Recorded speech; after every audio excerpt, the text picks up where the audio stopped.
Salut, c'est Joseph, j'espère que tu es en forme aujourd'hui. On attaque aujourd'hui la 4e vidéo.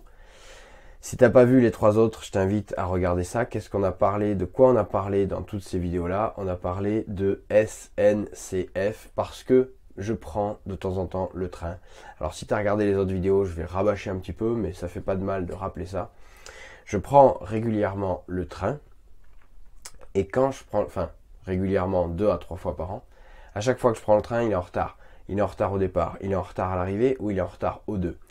Et qu'est-ce que ça m'apporte comme information? Ça m'apporte que l'usager que je suis, parce que la SNCF appelle les gens qui prennent le train des usagers et pas des clients, l'usager que je suis a une image de SNCF systématiquement en retard. Et ça, c'est pas forcément bon. Donc, je t'invite, on va voir ensemble des petits outils pour gérer son temps mieux que la SNCF, puisque ce qu'on va faire, c'est qu'on va essayer d'être à l'heure, nous, pour une fois.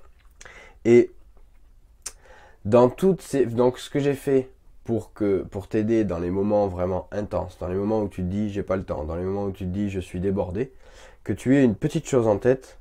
Donc ces 4 lettres là qu'on connaît tous, SNCF, du moins qu'on connaît en France. Maintenant dans les autres pays c'est autre chose.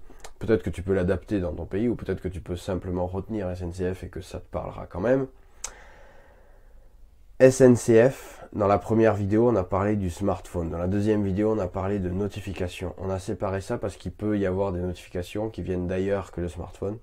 Dans la troisième vidéo, on a parlé du calme.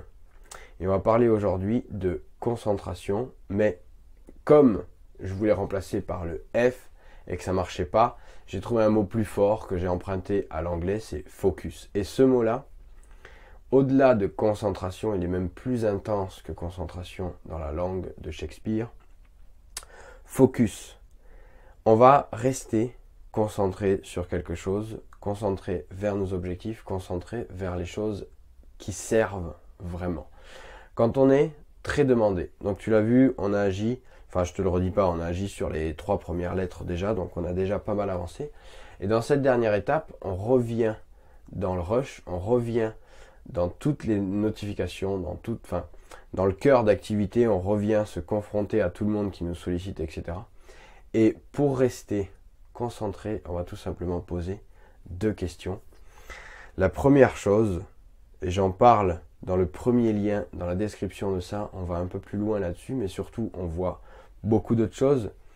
C'est gratuit. Je te propose ça pour vraiment que tu puisses avancer. Je t'envoie ça par mail dès que tu cliques sur le lien juste en dessous. Et c'est une formation gestion du temps, donc qui est assez complète en 4 vidéos d'1 quart d'heure à peu près. Donc il te faut un peu de temps effectivement pour mettre ça, mais tu as pas mal d'astuces dedans qui vont te permettre d'avancer.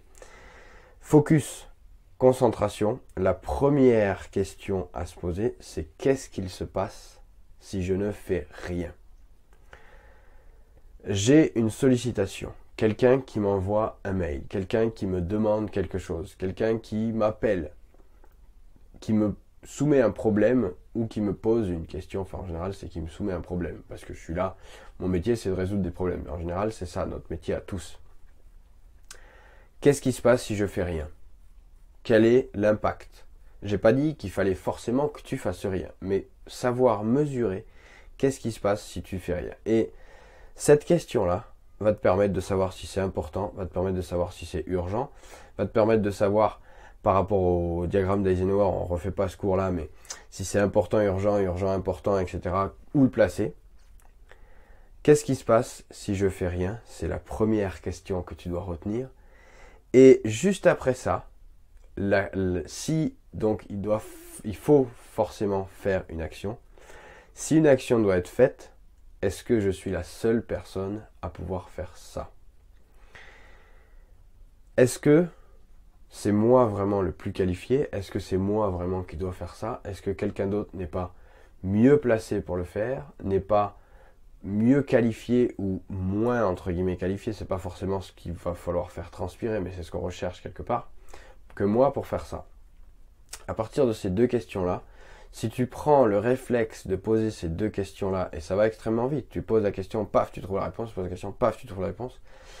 À partir de ça, tu vas pouvoir adapter l'action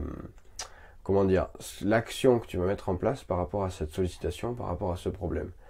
Admettons que il se passe quoi si je fais rien? Il se passe un petit impact tout petit, minimum, que pas grand monde va voir et que truc. Donc, je le mets de côté, je fais rien, je verrai ça plus tard, et plus tard, c'est jamais. Maintenant, si forcément il faut faire une action parce qu'il se passe un impact assez important, assez conséquent, que de nombreux gens vont remarquer. C'est un peu la bêtise en fait, c'est un peu, ça me vient à l'instant, c'est un peu là, comme les bêtises, les enfants font des bêtises, il faut faire des bêtises comme ça, il faut s'autoriser à faire des petites choses comme ça.